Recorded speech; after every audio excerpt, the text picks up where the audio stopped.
Pendant des siècles, un manuscrit ancien a été dissimulé, effacé des bibliothèques saintes, banni des conciles et effleuré seulement par les plus courageux chercheurs de vérité.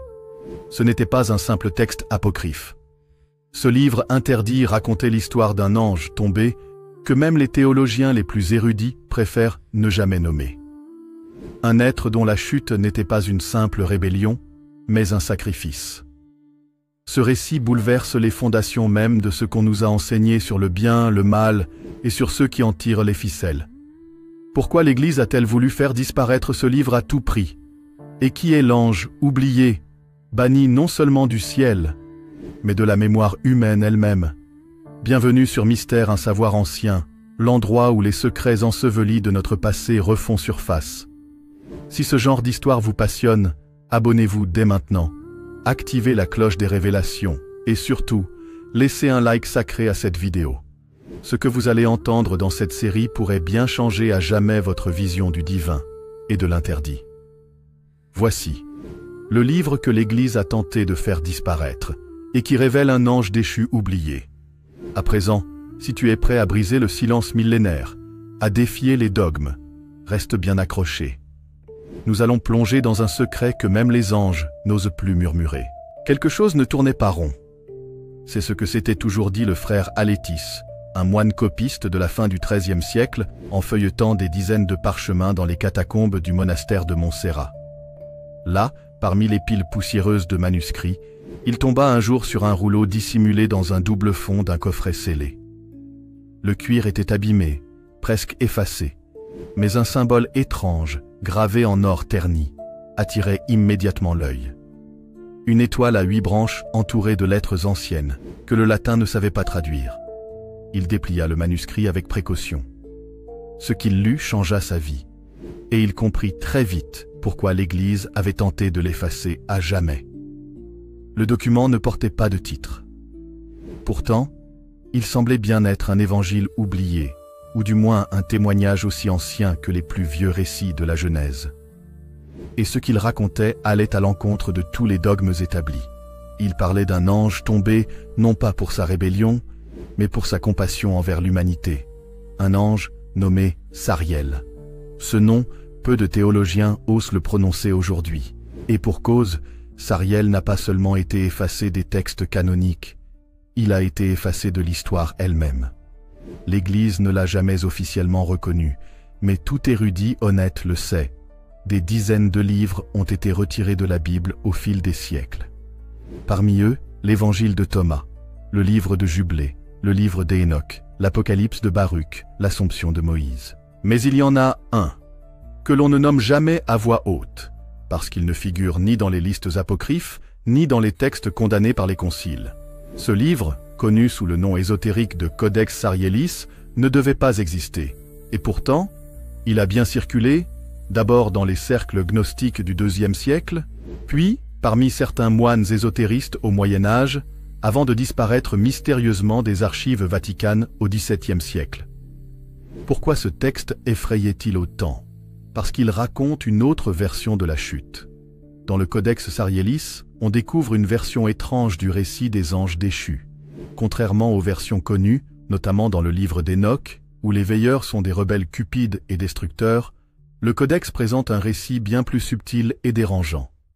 Sariel, dont le nom signifie « le commandement de Dieu », y est décrit comme un archange de rang élevé, membre du cercle proche de l'arche divine. Il n'était ni adversaire, ni serviteur du malin. Au contraire, il était celui chargé d'observer les hommes, d'enregistrer leurs souffrances, de compter les larmes des orphelins, les cris des mères, les deuils muets des peuples opprimés. Et ce qu'il vit le bouleversa.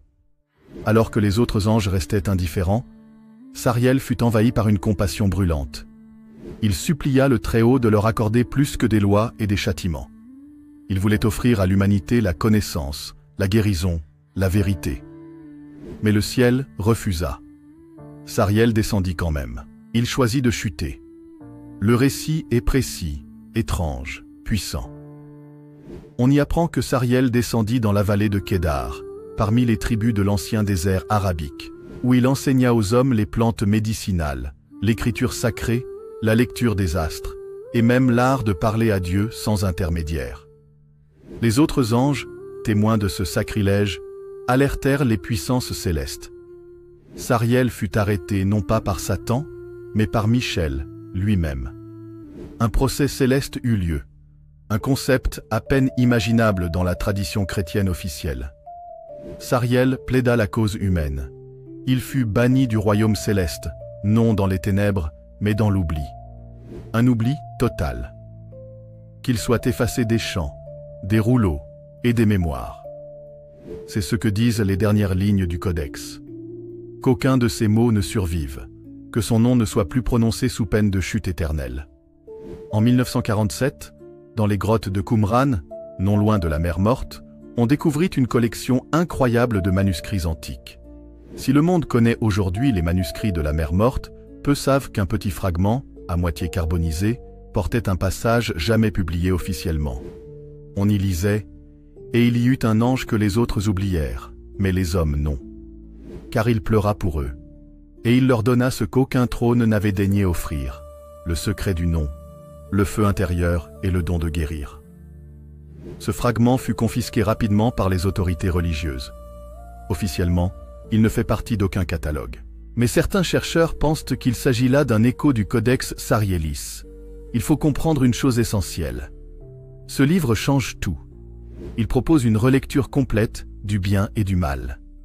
Il suggère que certains anges sont tombés non pas par orgueil, mais par amour. Il insinue que le ciel peut punir ceux qui défendent l'humanité. Et surtout, il défie l'idée que tout ce qui vient d'en haut est nécessairement juste. Le Codex Sarielis est donc une menace théologique, un poison dogmatique, une étincelle hérétique capable d'embraser des siècles de croyances structurées. C'est pour cela que les conciles de Nicée, 325, de Carthage, 397, et de Trente, 1546, ne l'ont même pas mentionné. Ils l'ont tout simplement nié.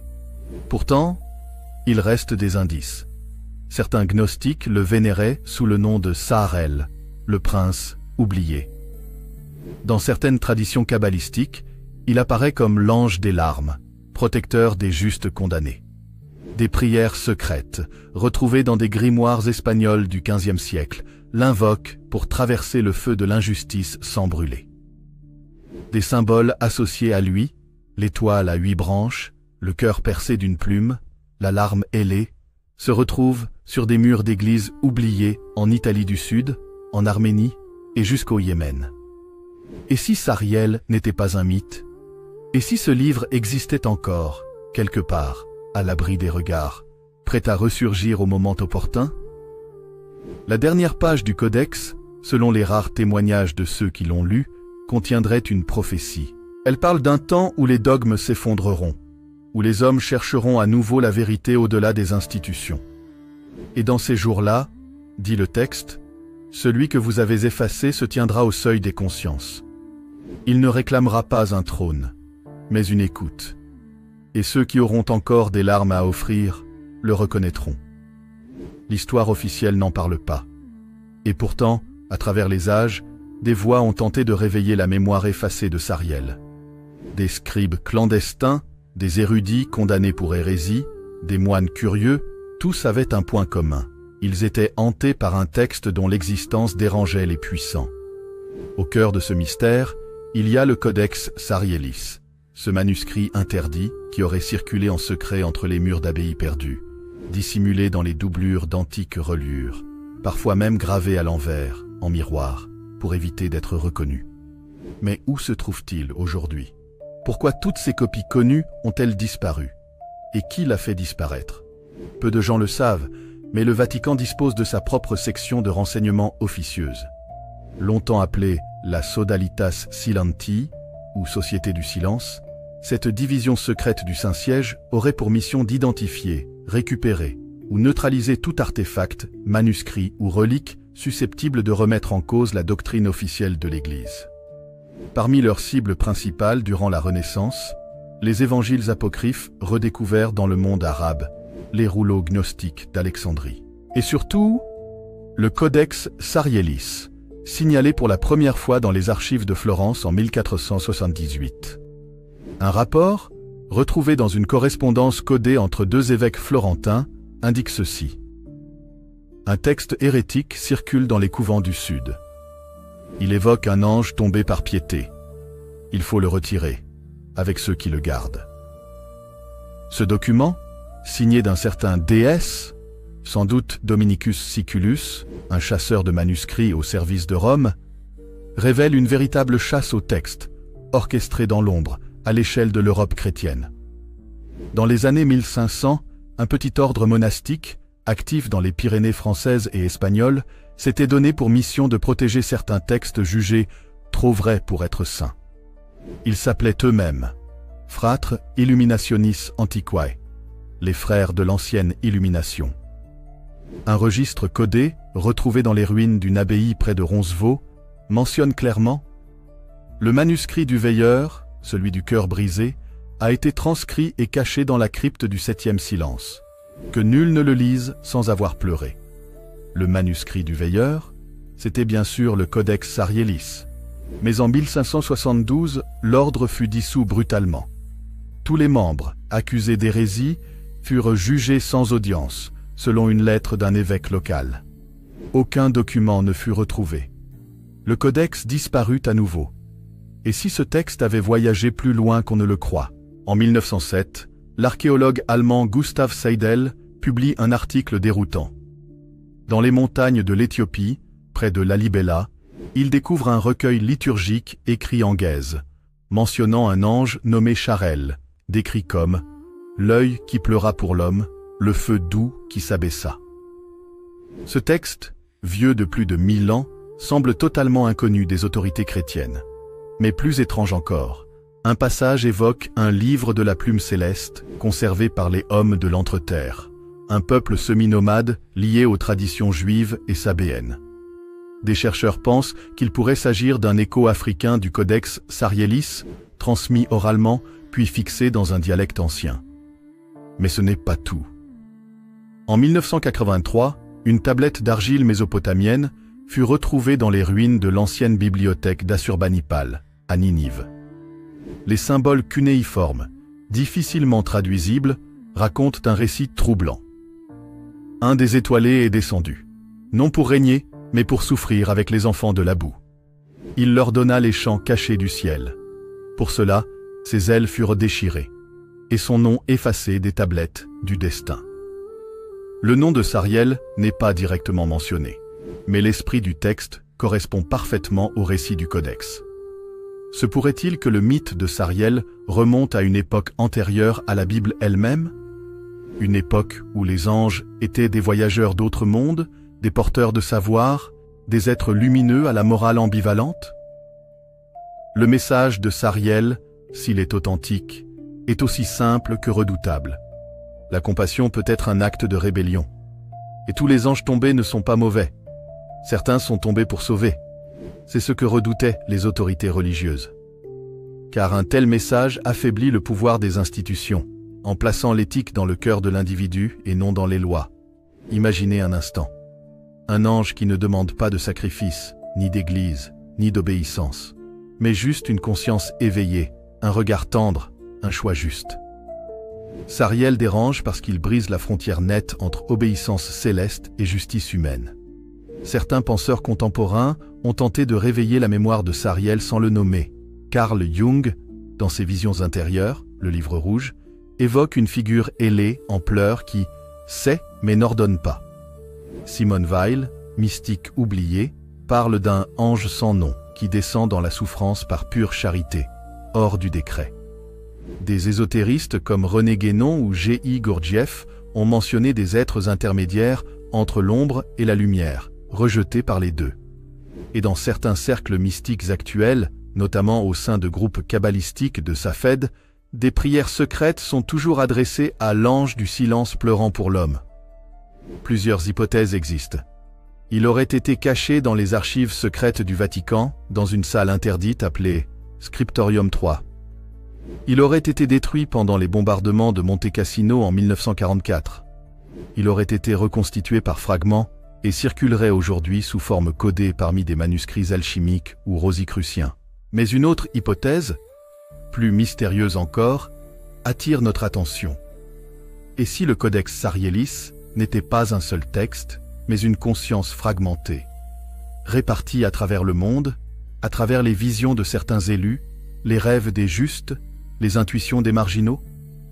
À travers tous ces récits, une idée revient toujours. On peut interdire un livre, mais pas éteindre sa mémoire. Le nom de Sariel, bien qu'effacé des pages saintes, continue de surgir là où la douleur humaine rencontre la lumière pure.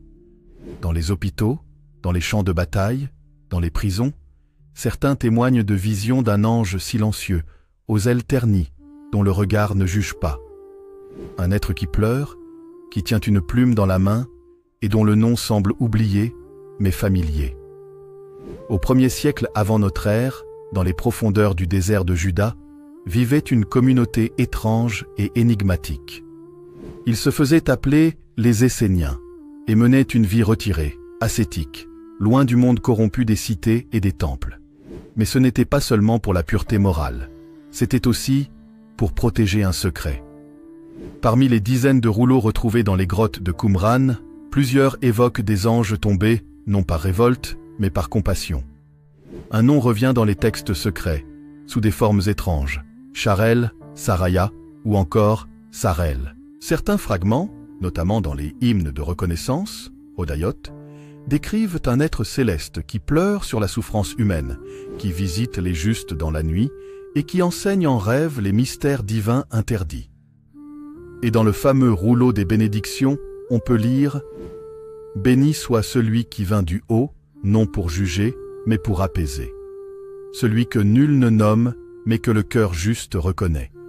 Il se penche sur les cendres et élève les humbles. » L'Église a longtemps voulu faire croire que le christianisme primitif était monolithique. Mais les historiens honnêtes savent que les débuts du christianisme étaient extrêmement diversifiés, presque éclatés. Il y avait les judéo-chrétiens restés fidèles à la loi mosaïque, les gnostiques, porteurs d'une vision cosmique du salut, les nazaréens, disciples secrets vivant dans le désert, les ébionites, pour qui Jésus n'était qu'un homme choisi par Dieu. Et tous ces groupes partageaient des traditions orales très différentes de ce qu'on retrouve dans les évangiles canoniques. Dans certains de ces récits, Jésus lui-même aurait été visité dans le désert par un ange oublié, porteur de la douleur des hommes. Un ange silencieux, aux ailes ternes, qui n'offrait pas le pouvoir, mais la mémoire. Une tradition gnostique évoque ceci. Avant de commencer son ministère, le rabbi fut approché par un visiteur. Celui-ci ne venait ni d'en bas, ni d'en haut. Il portait le feu du souvenir. Il dit « Je suis celui que tu as connu avant les étoiles. Je suis tombé pour eux. Tomberas-tu toi aussi ?» Les évangélistes officiels n'ont bien sûr pas retenu ce passage. Mais les manuscrits retrouvés à Nag Hammadi, notamment l'Évangile de la vérité et le livre secret de Jean, parlent d'un père de la compassion, Léon de la tendresse, l'esprit qui descend sans être envoyé. Ces figures rappellent le profil de Sariel, un être céleste qui agit hors de la volonté divine, mais pour l'amour de l'humanité. Une secte disparue du IIIe siècle, connue sous le nom des Sophois Émètes, les sages de la vérité, affirmait que certains apôtres de Jésus recevaient leur vision non du Saint-Esprit, mais d'un ange oublié. Une lettre retrouvée à Antioche, datant de 214 après J.C., évoque une étrange lignée. Pierre avait la pierre, mais Jean avait la lumière. Il vit l'ange qui pleure dans le silence. Il écrivit ce qu'il ne pouvait dire. Ce passage fait allusion à l'Apocalypse de Jean, dernier livre du Nouveau Testament. Et si on y prête attention, certains versets semblent bien correspondre à l'apparition de Sariel. « Et je vis un autre ange puissant descendre du ciel, enveloppé d'une nuée, un arc-en-ciel sur sa tête, son visage comme le soleil, et ses pieds comme des colonnes de feu. Il tenait dans sa main un petit livre ouvert. » Apocalypse 10, 1-2. Un petit livre. Un livre ouvert, non scellé, mais interdit. Et plus loin. Et il jura par celui qui vit au siècle des siècles, qu'il n'y aurait plus de temps. Mais qu'au jour de la voix du 7e ange, le mystère de Dieu s'accomplirait. Apocalypse 10, 6, 7. Les gnostiques affirmaient que ce septième ange n'était autre que Sariel, revenant à la fin des temps pour révéler ce qui avait été effacé. Dans une lecture alternative de l'Apocalypse, transmise par des mystiques syriaques, le petit livre ouvert que tient l'ange n'est pas l'Apocalypse elle-même, mais un livre ancien que les hommes ont oublié. Un livre de mémoire, de compassion et de vérité douloureuse. Un passage dit « Et l'ange me dit, prends le livre et dévore-le. Il sera doux comme miel dans ta bouche, mais amer dans ton ventre. » Ce livre amer, ne serait-ce pas le Codex Sarielis? Un texte qui révèle une vérité si belle qu'elle fait mal. Un texte qui ne promet pas le paradis, mais la lucidité. Du XIe au XIVe siècle, plusieurs mystiques, hommes et femmes, décrivirent dans leur vision un être lumineux mais blessé, venu du ciel mais errant sur la terre. Parmi eux, Hildegarde de Bingen décrit une entité pleurant la souffrance du monde, portant en elle la mémoire des douleurs que le Très-Haut refuse de voir. Meister Eckhart parle d'un ange silencieux, gardien du seuil, qui ne commande ni ne punit, mais rappelle à l'âme ce qu'elle est venue chercher. Marguerite Porrette, brûlée pour hérésie, évoquait un ami céleste tombé sans chute, qui ne vit que dans l'amour désarmé. Tous ces témoignages concordent, et tous ces mystiques furent condamnés, bannis ou exécutés. En 1685, un concile secret se serait tenu à Rome, dans une salle privée de la Congrégation pour la doctrine de la foi, l'ancienne Inquisition. Selon des archives confidentielles rapportées par le chercheur Domenico Mazzarino, l'ordre fut donné. Tout ce qui touche à l'ange du troisième silence doit être scellé. Aucun texte, aucune invocation, aucune allusion dans la liturgie. Que son nom reste dans les ténèbres. Ce troisième silence est une notion ésotérique désignant le silence entre la volonté divine et l'action humaine. Et l'ange qui l'habite serait Sariel, celui qui agit entre les décrets, dans l'interstice interdit. Le Codex Sarielis, selon les quelques passages authentiques connus, contient un projet très différent de celui des écritures traditionnelles. Il ne cherche pas à imposer une foi, mais à éveiller une conscience. Il ne demande pas de croire, mais d'écouter les souvenirs oubliés. Il n'annonce pas une fin glorieuse, mais une guérison progressive, lente, difficile, mais humaine. Le message de Sariel est clair. Je suis tombé pour me souvenir à leur place, et pour leur rendre en secret ce que le ciel leur a pris, la liberté d'aimer sans peur. Dans certaines prophéties apocryphes, notamment dans le livre des secrets de Baruch, on lit « Lorsque l'étoile perdue reviendra, le livre scellé s'ouvrira, et ceux qui ont versé des larmes pour les autres verront leur nom écrit en lettres d'or. » Certains pensent que cette étoile perdue est Sariel, revenant pour rouvrir le livre interdit au moment de la plus grande confusion. Et si ce moment, c'était maintenant? Quelque chose semble se passer depuis quelques décennies. Des rêves collectifs, des symboles retrouvés dans des lieux abandonnés, des murmures dans les cercles initiatiques, comme si une mémoire effacée tentait de revenir à la surface du monde. Dans plusieurs coins du globe, des témoignages étrangement similaires remontent aux oreilles de chercheurs discrets, des enfants qui dessinent des figures angéliques inconnues, toujours les yeux remplis de larmes, des mystiques modernes, sans lien apparent, qui parlent en transe d'un ange qui marche en silence parmi les vivants. Des rêves récurrents dans lesquels apparaît un être céleste, tenant une plume, un cœur ou un petit livre ouvert. Et ce qui intrigue encore plus, c'est qu'aucun de ces témoins n'a jamais entendu parler du nom de Sariel auparavant. Il semble que le souvenir cherche son propre chemin, en dehors des livres. En 2017, un chercheur espagnol indépendant, Rafael Muñoz, travaillant dans les archives oubliées du monastère de San Juan de la Peña, affirme avoir retrouvé un fragment du Codex Sarielis dissimulé dans une reliure du XIIIe siècle. Le texte, écrit en latin médiéval et en glose araméenne, contient une phrase qui a bouleversé la communauté ésotérique européenne. « Ils ont dit que je suis tombé, mais j'ai seulement choisi de ne pas détourner les yeux. Et cela, les cieux ne le pardonnent pas. » Le Vatican aurait immédiatement envoyé une délégation pour examiner le fragment. Peu de temps après, Muñoz aurait cessé toute communication. Certains pensent qu'il a été convaincu de se taire. D'autres disent qu'il vit désormais sous une autre identité. Une copie numérique floue du texte aurait circulé brièvement sur un forum ésotérique avant d'être effacée dans les heures qui ont suivi. En 2006, dans une vieille église abandonnée de Sicile, une fresque oubliée fut redécouverte lors de travaux de rénovation. On y voit un ange solitaire, debout entre deux portes, l'une marquée luxe, l'autre dolore. L'ange ne sourit pas. Il ne porte ni auréole ni épée. Il tend simplement un livre ouvert à un enfant qui pleure. Les experts d'art religieux sont formels. Ce n'est ni Michel, ni Gabriel, ni Raphaël. Et pourtant, l'œuvre date du XIVe siècle. Au bas de la fresque, une inscription à moitié effacée. Sariel fuit nomen eius. Sariel est son nom. Pourquoi un nom censé avoir disparu depuis plus de 1000 ans apparaîtrait-il dans une église officielle? Et surtout, pourquoi avoir recouvert la fresque, quelques années après sa réalisation, sous un enduit grossier? À travers les siècles, certaines sociétés ésotériques auraient maintenu vivante la mémoire de Sariel.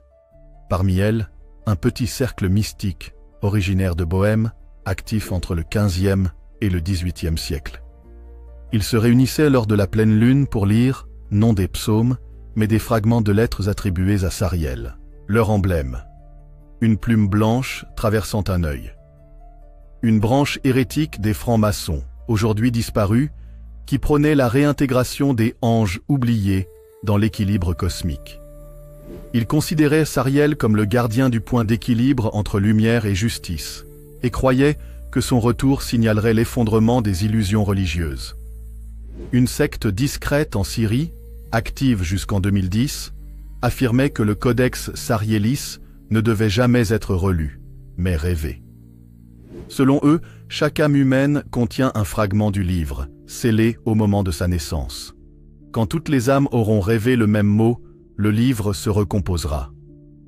Si demain, une copie du codex Sarielis était retrouvée, authentifiée, traduite et publiée, quelles seraient les conséquences? Les croyants seraient confrontés à une contradiction fondamentale. Et si un ange pouvait chuter sans être mauvais? La hiérarchie céleste serait remise en question. L'idée de péché originel serait vue non comme une désobéissance, mais comme un drame cosmique mal compris. Le dogme de l'infaillibilité divine serait fissuré. L'Église devrait rendre compte de siècles de silence, de dissimulation, de répression. Des millions de personnes se reconnaîtraient dans le message de Sariel. Aimer malgré la douleur, choisir la compassion au risque du rejet, ne pas détourner les yeux. Le monde serait confronté à une vérité sans religion, mais profondément divine. Certains affirment avoir rêvé de lui, un être sans mots, les yeux fatigués, portant un livre si vieux que les lettres tombent en poussière. Il ne parle pas, il ne juge pas, mais dans ses yeux, on sent qu'il sait. Et dans son silence, il y a tout ce que les textes n'ont pas osé écrire. Un moine andalou, du nom de Fray Miguel de Castellar, aurait retranscrit le dernier passage du Codex Sarielis avant que sa copie ne soit saisie. Voici ce qu'il aurait recopié à la main, en pleurant. Et quand l'oubli aura englouti la mémoire, quand la lumière deviendra loi, et que la loi oubliera l'amour, alors je reviendrai, non pour punir, mais pour rappeler ce que furent leurs larmes. Car nul ne tombe vraiment, tant que quelqu'un se souvient. Si vous êtes arrivé jusqu'ici, ce n'est peut-être pas un hasard. Peut-être que quelque chose en vous connaissait déjà cette histoire. Pas avec les mots, mais avec le cœur. Sariel, l'ange tombé par amour, n'est peut-être pas seulement une figure antique. Il est peut-être un symbole vivant, qui murmure dans l'ombre de notre époque bruyante. Regarde, souviens-toi, et choisis l'amour, même si ça fait tomber. Et voilà. Vous venez de parcourir avec nous l'un des récits les plus mystérieux, les plus dérangeants, et peut-être l'un des plus censurés de toute l'histoire spirituelle de l'humanité. Un texte effacé des conciles, rejeté des canons officiels, et pourtant si chargé de sens qu'il continue de vibrer dans les tréfonds de notre mémoire collective. Le livre d'Ardarel n'est peut-être pas simplement une légende apocryphe. Il pourrait bien être le miroir brisé d'une vérité que certains pouvoirs ont choisi d'enfouir, pour ne jamais perdre le contrôle de l'histoire. Que vous croyiez ou non à l'existence de cet ange oublié, qu'il soit mythe ou mémoire, il reste un symbole puissant, celui de la connaissance étouffée, du sacrifice incompris et du combat éternel entre l'ombre et la lumière voilée. Merci infiniment d'avoir suivi cette vidéo jusqu'à la fin. Votre temps est précieux. Et si vous êtes encore là, c'est que vous faites partie de ceux qui osent questionner, explorer et chercher au-delà des apparences. N'oubliez pas de vous abonner à Mystère, un savoir ancien, d'activer la cloche des révélations et de laisser un like si ce récit vous a touché, bousculé ou simplement éveillé quelque chose en vous. Et surtout, dites-nous en commentaire, pensez-vous que ce livre existe réellement? Et si l'ange oublié revenait un jour, serions-nous prêts à entendre ce qu'il a à dire? Merci à tous les passionnés d'histoires secrètes, de théologie interdite et de vérité enfouie. On se retrouve très bientôt pour un nouveau chapitre des grands mystères oubliés. Car parfois, la seule lumière vient de ceux qu'on a jetés dans l'obscurité. À très bientôt sur Mystère et Savoir Ancien.